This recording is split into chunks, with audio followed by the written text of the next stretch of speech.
Walang patid na pagpapaabot ng mahalagang impormasyon sa ating mga kababayan, Senator Bongo, nanawagan sa mga kinaukulan na isama rin sa prioridad na mabakunahan ang mga nasa industriya ng media dahil anya ngayong panahon ng pandemya, isa rin sila sa maituturing na frontliners. Narito ang detalye.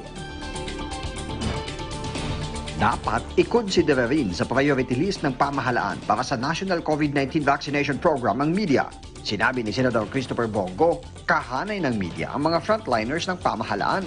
Ang mga media, para sa akin po ay naituturing din pong napaka-importanteng sektor po ng ating lipunan.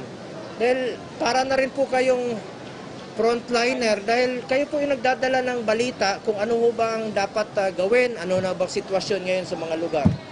Kayo po yung na-expose. Hindi anya dapat isantabi ang media sa listahan dahil kapag nariyan na ang bakuna, dapat tuloy-tuloy din ang trabaho at paghahatid ng balita. Ngayon ay lalo pang pinaigting ang kampanya ng pamahalaan para palakasin ang kumpiyansa ng publiko sa bakuna kontra COVID-19. Handa na rin anya ang Pangulo na masilayan ng publiko ang kanyang pagpapabakuna.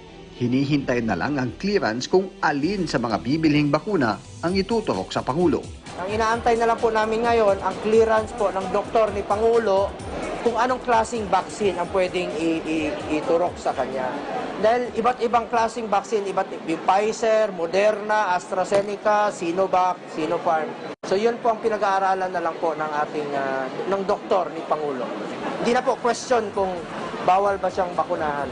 Ang question na lang po is kung anong bakuna po ang ituturok sa kanya.